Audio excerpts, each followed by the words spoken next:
नमस्कार। आज हम एक बहुत ही दिलचस्प आध्यात्मिक सफर पर चलने वाले हैं। एक ऐसा सफर जो वादा करता है पूरी दुनिया को और हाँ, हमारे अपने अस्तित्व को बदलने का।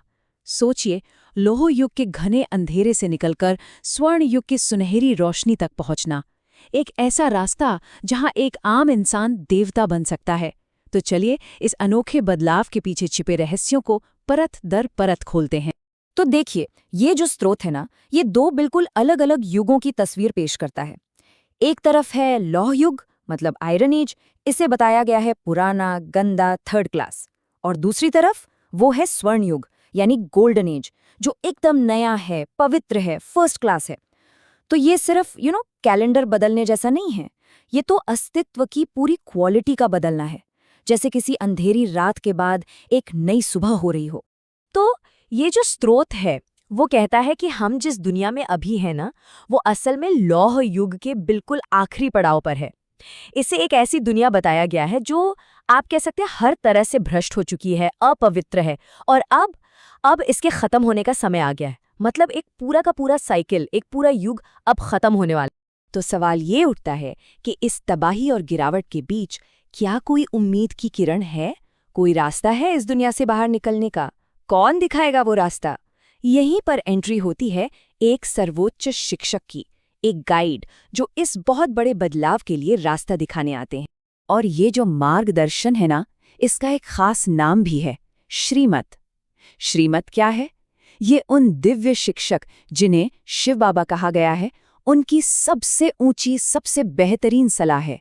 और इस टीचिंग के हिसाब से सिर्फ और सिर्फ इसी सलाह पर चलकर ही कोई वो सबसे ऊंची आध्यात्मिक मंजिल पा सकता। अच्छा, तो इस पूरी पढ़ाई का मकसद क्या है? इसका गोल क्या है? जो दिव्य शिक्षक हैं वो इसे बड़े ही पावरफुल शब्दों में बताते हैं। वो कहते हैं, मैं तुम्हें राजयोग सिखाकर राजाओं का राजा बनाता हूं। सोचिए जरा, ये कितना बड़ा वादा है। मतलब एक आम इंसान को रूहानियत की दुनिया में सबसे ऊंचा पद, सबसे ऊंची बादशाहत तक पहुंचाने का वादा। तो फिर से वही सवाल कि ये सब होगा कैसे, ये बदलाव मुमकिन कैसे है? ऐसी कौन सी पढ़ाई है, कौन सा तरीका है जो इस सफ़र को हकीकत बना दे? चलिए अब उस रास्ते को थोड़ा और करीब से देखते हैं जो इस बदलाव तक ले जाता है। इस रास्ते का नाम है राजयोग। देखिए, ये सिर्फ कोई एक्सरसाइज या प्रैक्टिस नहीं है, नहीं, ये एक पूरी की पूरी पढ़ाई है, एक स्पिरिचुअल एजुकेशन है। स्रोत में तो इसकी तुलना एक ऐसे स्कूल से की गई है जिसका सिलेबस ही एक इंसान को देवता बनाना है।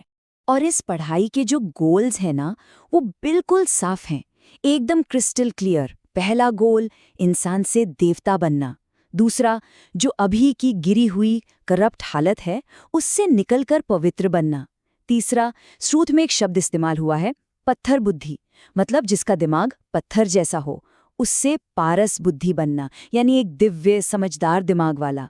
और हाँ, सबसे बड़ा लक्ष्य, आने वाले स्वर्ण युग में अपनी बादशाहत, अपनी सॉवरेनिटी हासिल करना।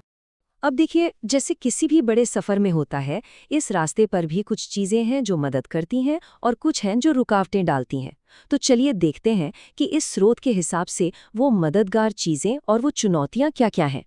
ये एक बहुत ही इंटरेस्टिंग टूल है, अपनी याद को पक्का रखने का एक तरीका।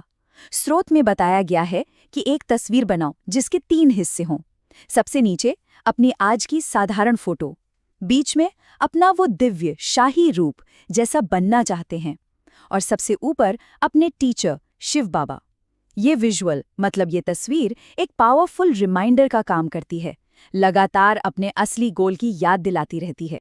तो रास्ते में मदद करने वाली चीज तो देख ली, पर सबसे बड़ी रुकावट क्या है? इस स्पिरिचुअल जर्नी पर सबसे बड़ा ऑब्स्टेकल क्या है? स्रोत कहता है विकार। विकार मतलब जो भी बुराइयां होती हैं, पाप या नेगेटिव आदतें जो आत्मा को गंदा करती हैं। और यही वो चीज है जो किसी की भी सारी की सारी प्रोग्रेस पर ब्रेक लगा सकती है। तो जाहिर है एक बड़ा सवाल मन में आता है, अगर कोई इस रास्ते पर चल रहा है और वो किसी विकार में फंस जाता है, तो फिर उसका क्या होता है? क्या नतीजा होता है इसका? जवाब एकदम सीधा और कह सकते हैं बहुत सख्त है। स्रोत की अपनी भाषा में कहें तो नतीजा यह होता है, पासपोर्ट खलास। जी हाँ, मतलब स्वर्ग में जाने का टिकट कैंसिल। इससे पता चलता है कि इस सफर में दांव कितना ऊंचा लगा है। एक गलती और सारा खेल खत्म। अच्छा, तो इतनी सारी मेहनत, इतनी मुश्किलें, इतना कुछ दांव पर, इन सब के बाद आखिरी मंजिल क्या है? जो लोग इस रास्ते पर कामयाब हो जाते हैं, उन्हें इनाम क्या मिलता है? स्रोत ये बताता है कि जो नई दुनिया आनी है उसके लिए रास्ता साफ करना होगा। और वो रास्ता कैसे साफ होगा? मौजूदा दुनिया एक बहुत बड़े विनाश के साथ खत्म हो जाएगी, और ये अंत एक नई और कहीं बेहतर शुरुआत के लिए जरूरी भी है। तो इस सारी आध्यात्मिक पढ़ाई का, इस सारी मेहनत का जो अल्टीमेट गोल है, वो है बनना डबल सिरताज महाराजा या महारानी। ये है वो आखिरी पदवी, ये वो स्टेटस है जो स्वर्ण युग में राज करने वालों को मिलता है। और डबल सिरताज का मतलब क्या है? इसका मतलब है 2 ताज पहनना।